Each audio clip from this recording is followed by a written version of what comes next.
आज हम गुप्त साम्राज्य के पतन के बारे में तथा उनके कारणों के बारे में चर्चा करेंगे।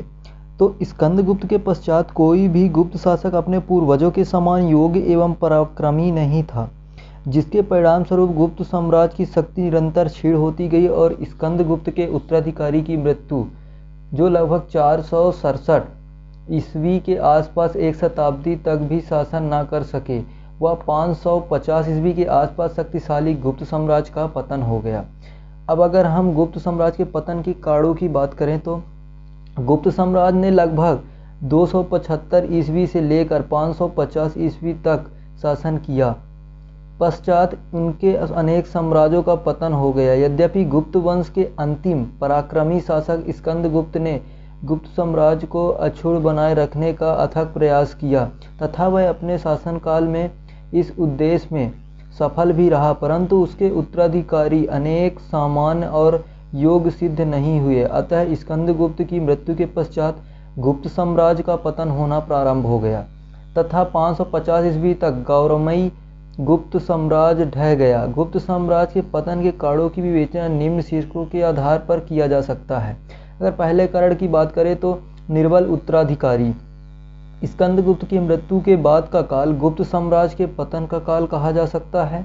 इस काल में बुद्धगुप्त के अतिरिक्त कोई भी ऐसा गुप्त शासक नहीं हुआ जिसकी शक्तिशाली कहा जा सके। स्कंदगुप्त के बाद गुप्त शासक ना तो दूरस्थ प्रांतों के सामंतों को अपने अधीन रख सके और ना ही विदेशी आक्रमणों से अपने साम्राज्य की रक्षा कर सके।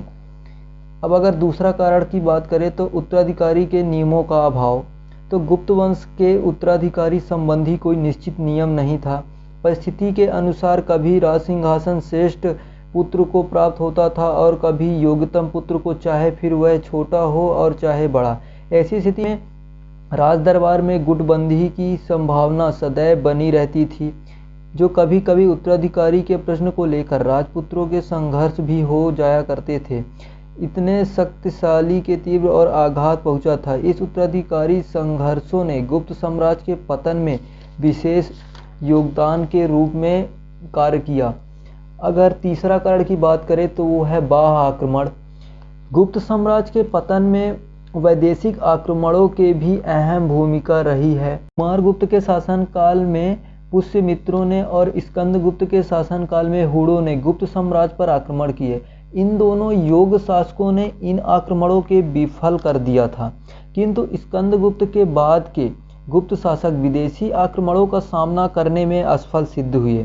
स्कंदगुप्त की मृत्यु के उपरांत ही हुड़ों ने तोरमाड़ के नेतृत्व में 484 ईस्वी के आसपास कश्मीर, पंजाब और मालवा पर अधिकार कर लिया। तत्पश्चात गुप्त शासक नरसिंहगुप्त बालादित्य के शासनकाल में हुड़ों ने मिहिर कुल के नेतृत्व में प्रायः संपूर्ण उत्तरी भारत पर अपना आधिपत्य स्थापित किया। इस प्रकार इन हुड़ आक्रमणों ने गुप्त साम्राज्य के पतन के कारणों में से एक रहा।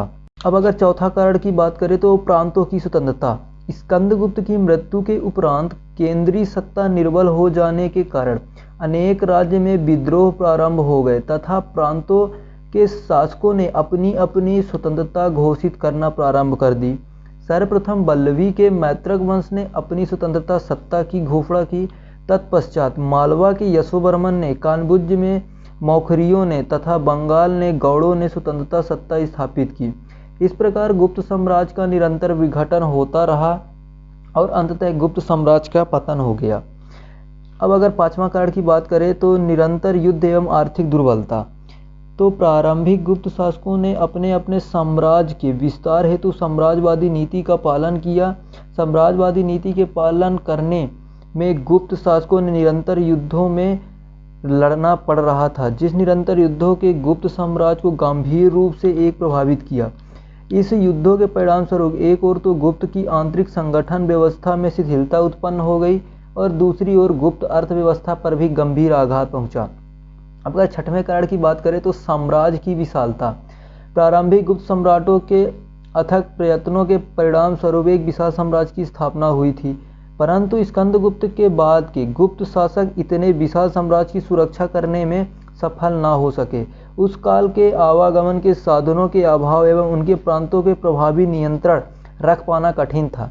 अतः स्वभावी नियंत्रण के अभाव के प्रांत स्वतंत्र होने लगे, जिसके परिणाम स्वरूप गुप्त साम्राज्य का पतन होना प्रारंभ हो गया। अब अगर हम 7वां कारण की बात करें, कूटनीतिक संबंधों का अभाव, तो प्रारंभिक गुप्त शासकों ने अपने साम्राज्य विस्तार के साथ साथ कूटनीतिज्ञ का भी प्रयोग किया था। प्रारंभिक गुप्त सम्राट चंद्रगुप्त प्रथम, समुद्रगुप्त और चंद्रगुप्त द्वितीय ने अपने अपने शासनकाल में कूटनीतिज्ञ का परिचय देते हुए ही समकालीन शक्तिशाली राजवंशों के साथ वैवाहिक संबंध स्थापित किए, जिनके परिणाम स्वरूप उन्होंने एक विस्तृत एवं शक्ति संपन्न साम्राज्य स्थापित किया था। परंतु बाद के गुप्त शासकों ने अदूरदर्शिता का परिचय दिया और वे अपने पूर्वगामी की भांति कूटनीतिज्ञ का वैवाहिक संबंधों द्वारा गुप्त साम्राज्य को सुदृढ़ रखने में असमर्थ रहे, जिसके परिणाम स्वरूप गुप्त साम्राज्य पतन की ओर अग्रसर हो गया। इस विवेचना से यह स्पष्ट होता है कि अन्य साम्राज्यों के पतन के समान ही गुप्त साम्राज्य का पतन आकस्मिक घटना नहीं थी, बल्कि विभिन्न कारण परस्पर मिलकर गुप्त साम्राज्य को निरंतर कमजोर कर रहे थे, जिनके परिणाम स्वरूप लगभग 550 ईस्वी में गुप्त साम्राज्य का पतन हो गया। Tell me pretty lies, look me in the face, tell me that you love me, even if it's